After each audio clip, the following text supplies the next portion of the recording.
Well, basically... The speaking order's going to go 1, 2, 3, 4, and then questions at the end for the silo. Okay. So just Beams.iwi Mayor. When it's your turn, just come up to the microphones. It might be a bit of a person shuffle, but basically if you're in front of the microphones, we can see and hear you. Should we slide so we don't block someone? Or, Yep. or do we just come like this? Oh, yeah. Or all slide? Yeah. All slide. Just Perfect. stand Sorry, across, I'm like just a gonna- Harlem shape. Just to get that leg out of the way. Yeah, I was going to say, do you want... I can't move back any further. I'm restricted by a shimmy leaf. Yeah, just a bit of It's weird, eh? swap and move around. Right on. Horses. That live hasn't started yet, has it? Thumbnails now, and I am just bringing up my camera. Should I stand there then?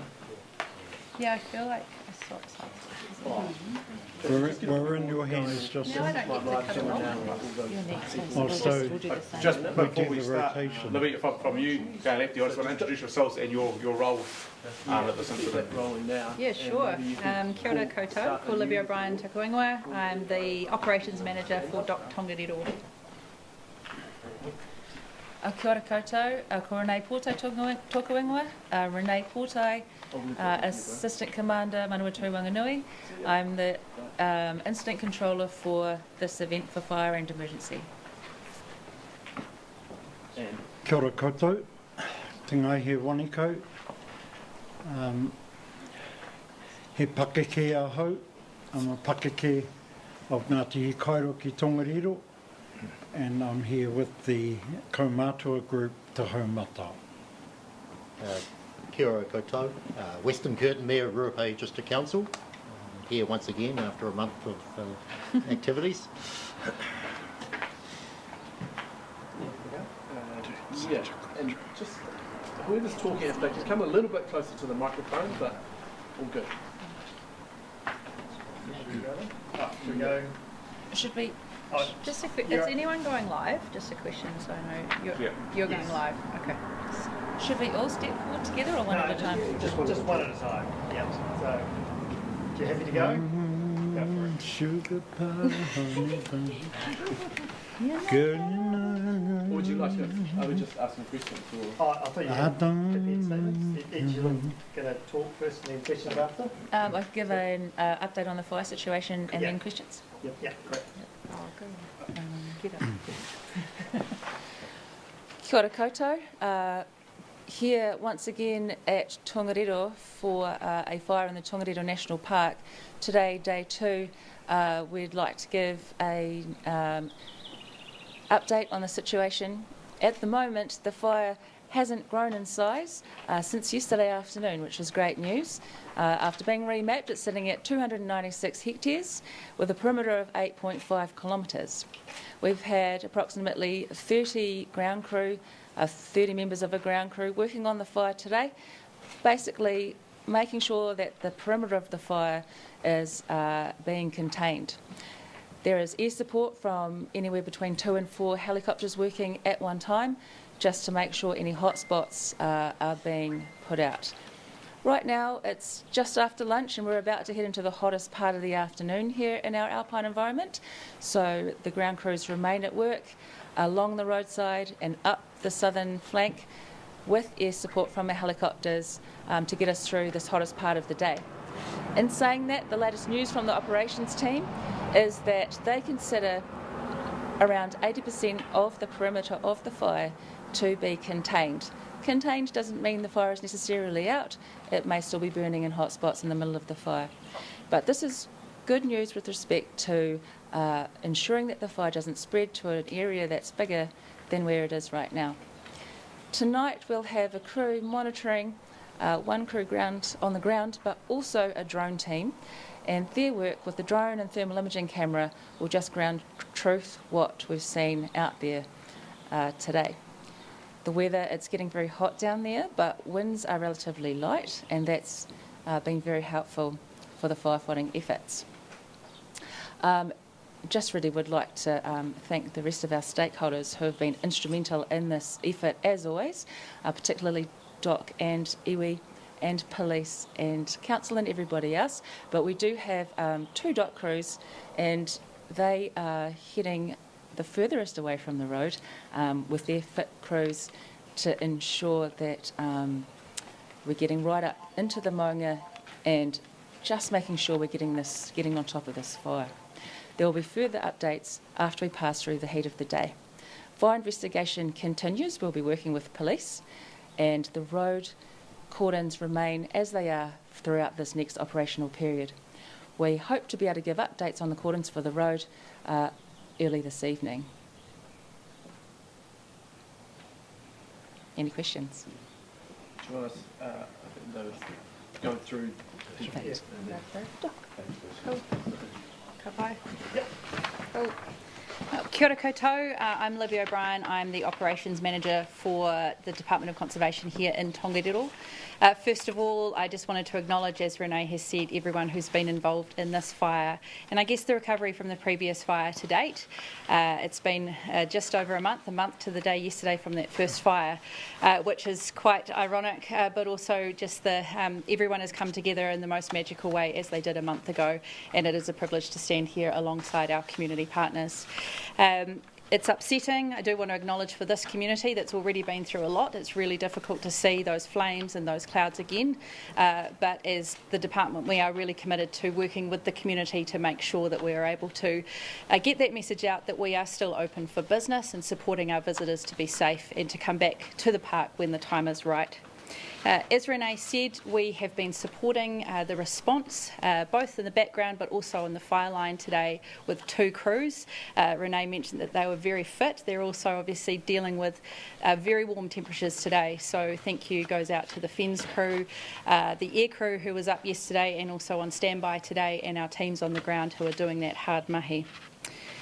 We have got some areas of the park, of Tongariro National Park, that are currently closed. That's for the safety of our visitors and also because State Highway 47, which helps people to come into the park from this side, is also closed and behind that cordon. So Whakapapa Village is pretty empty at the moment. We've got some residents here, but yesterday we did ask our visitors to think about leaving just so that we could make sure we keep them safe, also so that we don't have people walking out from Whakapapa Village into the park, which means we aren't able to look after them and make sure that they are safe and well. We're not aware of any structural damage or damage to our tracks, but again, as a precaution, we have closed all of the tracks from Whakapapa Village just to keep everybody safe. Mangatapopo Hut, which is the first hut on the Tongariro Northern Circuit, closest to the Tongariro Alpine Crossing, has been closed. We don't have anybody in that hut. Today, as a precaution, we invited visitors staying at Waihohonu Hut to be able to leave that hut, and we have helped them to get back to Whakapapa Village, where a lot of them had their vehicles, and they've been escorted through cordons to be able to make their way to their next destination or home. In terms of track closures, we are wanting to get the park back open to our manuhiri as quickly as possible, but we aren't in a position to do that until we have been, I guess, given the clearance from Fire and Emergency New Zealand that the park is safe. But also we're really reliant on State Highway 47 being open to allow people and vehicles to be able to come in. Once we've got an update, as Renee said earlier this evening, around what's happening with that fire, once we get through the hottest part of the day, we'll be able to make a call, but we are committed to getting the park back open to visitors as quickly as we can. Hopefully tomorrow, but we will have to make that call potentially later this evening. We want to be able to support our local operators who do run shuttles and guiding operations in the park, but we also just need to make sure that our visitors and our staff are safe. In terms of the impact on biodiversity, we are aware that there will be similar impacts to biodiversity in the park, but this fire is of a smaller scale, but the species that have been impacted are likely to be the same. The vegetation is in a very similar area as well. We'll be working with Ngāti Hakairo ki Tongariro on the Maunga Order Restoration Plan, and a big focus of that plan and the recovery going forward will be on weed control and making sure that we can stop invasive species coming into the park. Speaking of Ngāti Hakairo ki Tongariro, who we are really proud to be partnering with, I understand that Tanahi will provide an update on any potential rāhui or extensions of restorative rāhui in the area, and we'll just continue to work with Ngāti Hakairo as we ensure our visitors are safe and that we can welcome people back as quickly as possible, but to make sure that we're not doing that before we're really comfortable that everyone can be safe. Finally, again, I really just want to touch on thank you to everyone who has stepped in to look after Tongariro National Park over the last 24 hours.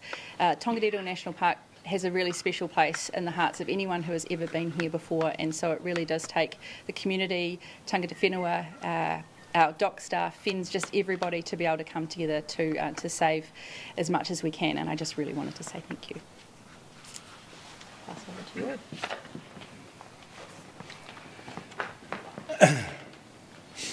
Kia ora koutou, te ngai he wanikau, Ngāti he kairo ki Tongariro. Well, here we are again. But there are some things that are unavoidable. To have them happen a month apart is quite an event. But what has come out of that is the first blossom, I believe, of our restoration. And that is the strength of the relationships between local government, regional government, of course, the department, the fire services, who I cannot praise enough, the police, and every other organisation that has committed and dedicated themselves with more than work ethic. It's been done within an umbrella of cohesiveness between hapu, between our marae and them, that really has showed that when we work together,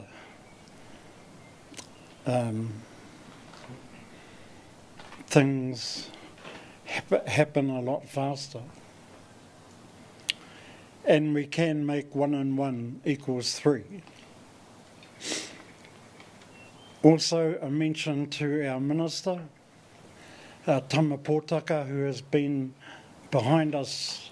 When I say us, all the communities involved from day one. And so as the kaupapa of Maunga Order goes forward, which is about the restoration and protection of our maunga, Maunga Order is also about the restoration and protection of our relationships on the ground, so that when we go forward together. So on that note, I can't give much technical update. The experts are here all around me. But what I can say is that I think we've reached a new level of relationship that makes anything in this region possible. Not just this. And just to note, to do with the rāhui. The rāhui is extended on all affected lands, including the ones that have been recently impacted. The rāhui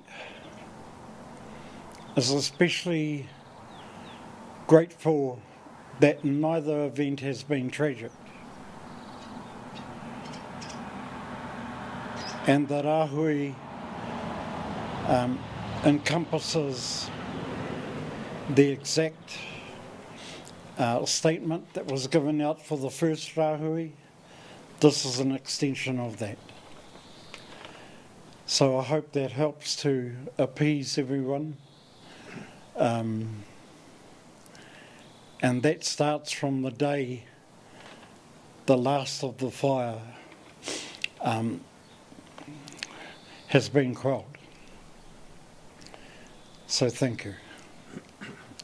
Any questions? Any do. I think We we'll might do have a few about questions later. Yeah. Thank you. Weston.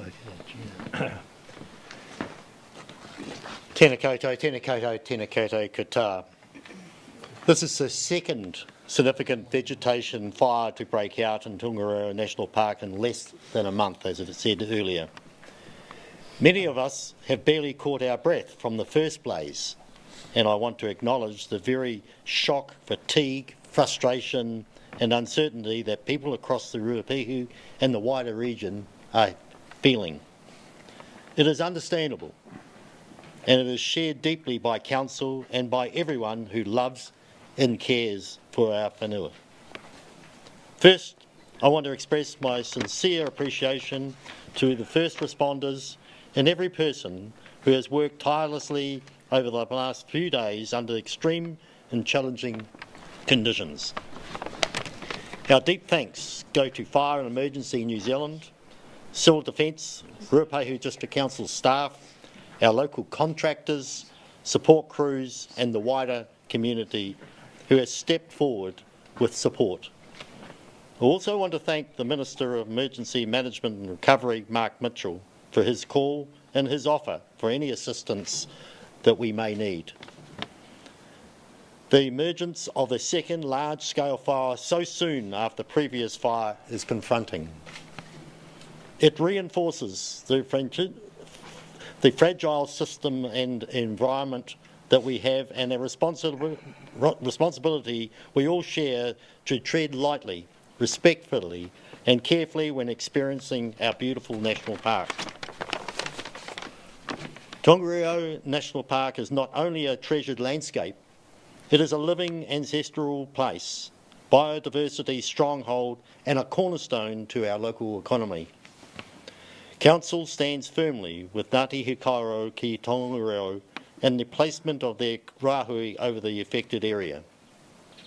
The latest fire clearly demonstrates how necessary and appropriate that a protective measure is as our environment begins to heal. Thankfully, there have been no injuries or loss of life, but the firefighting effort is ongoing and safety remains absolute priority. To everyone currently in the area or planning to visit, please keep up to date with the latest information, track closures and official advice. It is important to note that while a portion of the park has been affected, the vast majority of the Tongariro National Park remains untouched and very much open for business. Council is supporting the response effort, including providing welfare assistance if anyone is in need for help. Please reach out to us. We are here for you. Finally, I want to again acknowledge the resilience of our Ruapehu communities, whatever economic, cultural or environmental shocks come our way, including that of the last fire. Ruapehu will continue to adapt, pivot and fight back to our unique Ruapehu way. Tēnā koutou, tēnā koutou koutou.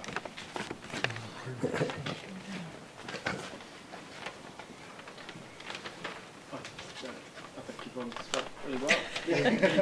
Thanks, Henry. I'll just a couple of questions. I mean, can we get any updates on the cause of the fire at all?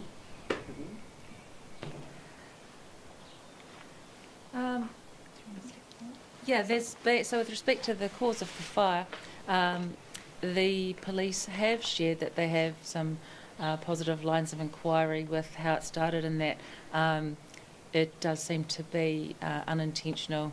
So, you know, a mishap with a vehicle basically, and that's the comms that has come through and that we've put out earlier today. So, yeah, just as we've been alluded to, and just one of those things, and a very interesting coincidence, but a coincidence at that. And I guess, you know, since this is we had obviously a very large fire last month, you've got this fire now, what are your concerns going forward into this summer, which is looking quite hot?